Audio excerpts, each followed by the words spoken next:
سب سے پہلے تو میں افغانستان کے غیرت مند مسلمانوں کو سلام عقیدت اور خراج تحسین پیش کرتا ہوں، جنہوں نے 3 عالمی سپر طاقتوں کو شکست سے دوچار کیا۔ عالمی استعمار، انگریز سامراج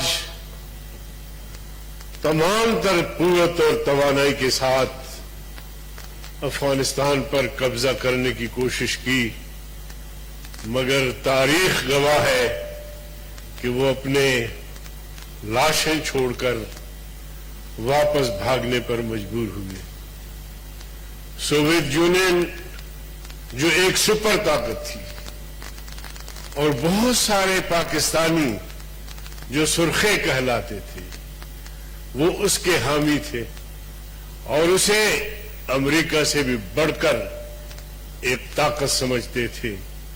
اس نے بھی قوت آزمائی کی، گرم ساحل پر پہنچنے کی کوشش کی، مگر غیرت مند افغانوں نے انہیں بھاگنے پر مجبور کیا اور سوویت یونین جاتے جاتے توازن برقرار نہیں رکھ سکا اور پاش پاش ہو گیا۔ اب سوویت یونین کے نام سے کوئی بھی مملکت کرۂ ارض پر موجود نہیں ہے۔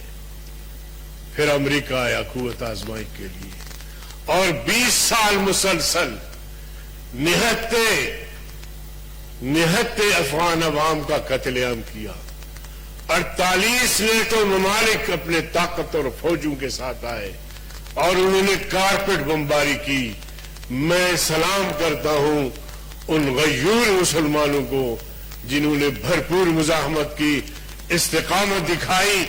آخر کار امریکہ اور نیٹو کے افواج کو سر جھکانا پڑا، مذاکرات کی بھیک مانگنی پڑی اور جناب والا جا کے مذاکرات کے میز پہ بیٹھے۔ ان طالبان کو جو یہ دہشت گرد کہتے تھے، ان طالبان کو یہ ٹیررسٹ کہتے تھے، ان طالبان سے انہوں نے مذاکرات کی بھیک مانگی اور مذاکرات بھی اس لیے کی شاید کہ وہ سمجھتے تھے کہ اگر بغیر مذاکرات کے، بغیر کسی مفاہمت کے ہم یہاں سے چلے جائیں گے تو چلنا کجا ہمارے ساتھ بھی سوویت یونین کا جو ہے، وہ جو سوویت یونین کا اثر ہوا وہ ہمارے ساتھ ہوگا۔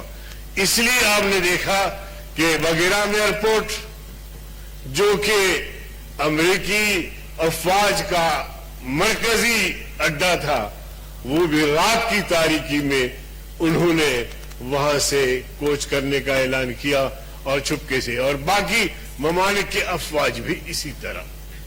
ویسے میں ایک آپ ضرور بات ضرور کریں، لیکن یہ جو ڈسکشن تھی افغانستان پہ نہیں تھی، اس کا سبجیکٹ اسی کے رد عمل میں جو کچھ ہونے جا رہا ہے نا جناب والا۔ اب نیٹو کے افواج تقریباً چلے گئے یا تھوڑے بہت اگر رہ گئے تو وہ بھی جانے والے ہیں۔ اس کے بعد کیا ہوگا، اس کے لیے ہماری حکمت عملی کیا ہے؟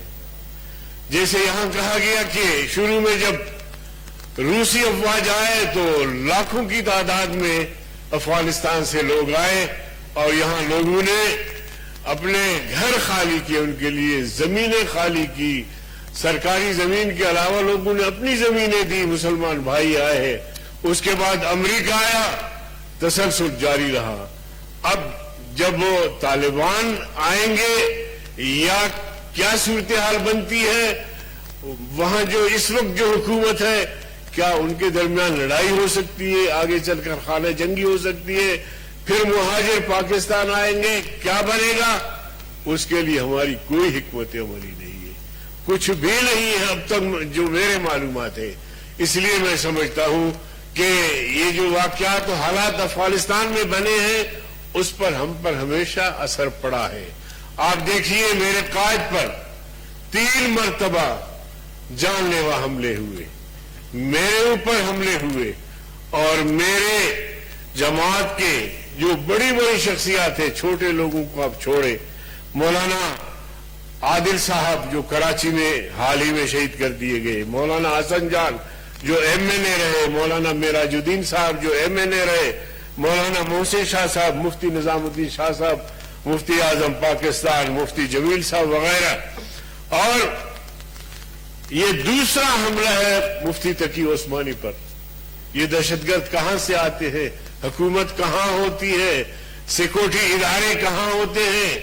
تو اس لیے میں سمجھتا ہوں کہ دہشت گردی کا یلغار شاید آنے والا ہے۔ اس کے لیے ہمارے حکمرانوں کو، ہمارے سیکورٹی اداروں کو کان کھول کے، آنکھیں کھول کے اور اس کے دفاع کے لیے ایک مضبوط حکمت عملی بنانی چاہیے، تاکہ اس جنگ کا، خدا نخواستہ اگر وہاں خانہ جنگی ہوتی ہے تو اس جنگ کے اثرات جو ہے وہ پاکستان پہ مرتب نہ ہو۔ اور میں یہ بھی گزارش کرنا چاہتا ہوں کہ پاکستان اپنے آپ کو دور رکھے، پاکستان مداخلت سے باز رہے، کیونکہ افغانستان ہمارا ہمسائے ہے۔ قوت نیکی نداری بد مکن، اگر تم اچھا ہی نہیں کر سکے تو برائی مت کرو۔ افغانستان کا مسئلہ افغانستان کے عوام خود بیٹھ کے حل کرے تو یہ سب سے اچھی بات ہوگی۔ تو اس لیے جناب چیئرمین، اس کے لیے میری گزارش ہوگی کہ افغان عوام وہ اپنا جنگ بھی خود لڑتے ہیں، مصالحت بھی کرتے ہیں، 3 بڑی قوتوں کو انہوں نے شکست دی ہے، آئندہ بھی کوئی جرأت نہ کرے افغانستان جانے کا۔ افغانی خود کہتے ہیں کہ جناب آؤ تو اپنی مرضی سے، لیکن جاؤ گے پھر ہمارے مرضی سے۔ چنانچہ ابھی نیٹو کے افواج جو ہے وہ طالبان کی مرضی سے واپس چلے گئے۔ اگر یہ نہ چاہتے تو ان کا بہت بڑا نقصان ہوتا۔ بہت بہت شکریہ۔ تھینک یو جی جناب۔